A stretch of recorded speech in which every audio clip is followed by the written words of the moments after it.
We're continuing our Grammys talk and thought it was time to bring in some experts on the subject. I guess we're not experts. Earlier, we spoke with the co-hosts of Entertainment Tonight, Nischelle Turner and Kevin Frazier. Take a look.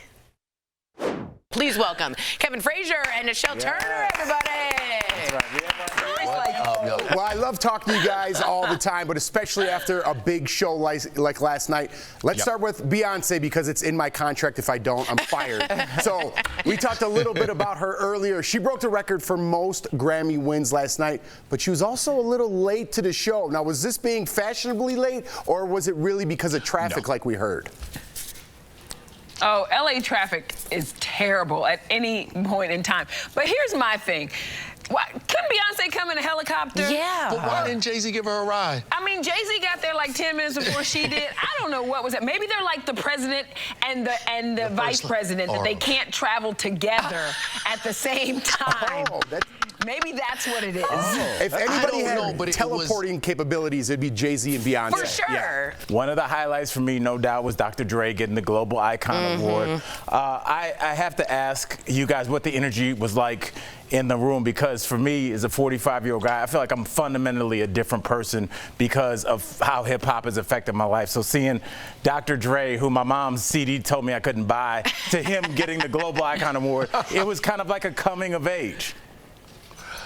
You know what? I'm a little bit of a nerd, Al, in that, right? And so I go back and I listen. Like, I went back and I listened to the Straight Outta Compton album. I listen to it often. But when you listen to the beats that man was making back in 1985 and think of how ahead of his time he was, it's ridiculous. I mean, ridiculous. And to hear him talk about how, like, Grandmaster Flash, you know, influenced him in what he was doing, and then allowed him to figure out something else to do with his life.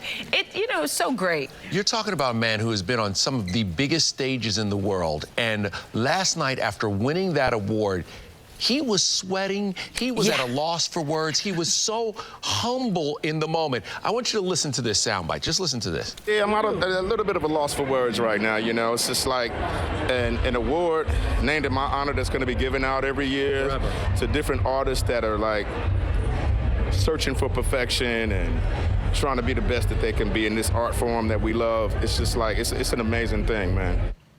Yeah. It was wild to see how he was. It was a moment that he felt, it was like, this is so big. Yeah. I mean, he grew up in the shadows of the Grammys and these award shows. Down the street in Compton. Right down the street. And now here he is, and he has an award named after him as a global icon. It was a beautiful moment backstage to see that. It really was. And also, I think for the Grammys especially, to honor hip-hop in that way when they've had a past with hip-hop that isn't so clean, I thought was... past, yeah, absolutely. Yeah, I thought that was interesting. Now, let me ask you this. Trevor Noah, I thought he did an amazing job because you could hear so many people like not paying attention, and that's hard. I was a stand-up and no one paid attention to me, so like I get that.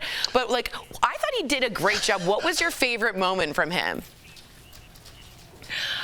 Oh gosh, there were so many. I thought he had some really, really great moments. I liked how they decided to incorporate real folks into the telecast and bring some fans in, and then also have people's families and loved ones and friends introduce them. I thought that was a really great inclusive moment for the Grammys. But I thought Trevor was just cute, and I liked how he did The Rock and Adele, that intro. I thought that was a really cute moment. I don't think Jay-Z appreciated him not saying Beyonce Knowles Carter when he said Beyonce Knowles. I think Jay-Z kind of looked at him like, excuse me, sir? Excuse me. She said, hey, Miss Carter on the record. And I will tell you this. Trevor gave a great wrap-up of the night afterwards when he came out, and he was just flying high off the adrenaline. He gave us a great wrap-up. You will see. And I know we got to go, but can I say one thing? Yes, please. Smokey Robinson, Stevie Wonder, and Chris Stapleton were amazing. Favorite moment of the night. But hold on. I got to say this. When Smokey came up on our platform and we talked to Smokey, it was my favorite moment because we were just chit-chatting and everything, and Nischelle came over to ask him about his new album. At 82 years young, Smokey has a new album coming out, and what's it called, Nischelle? Oh, y'all know. You know what the album's called, Go ahead right? and say it.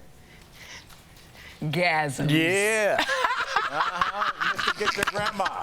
Just Google the song titles. Just Google the song titles. That's inspiring. I saw He's a lover, not a fighter. Wow, that's He's a lover. He is a lover. Kevin and Nischelle, we love when you stop by. Quiet storm. Thank you so much for giving us the scoop today. And we hope Ben Affleck is feeling better because of all of his memes. We'll be right back. Thank you, guys. Come on.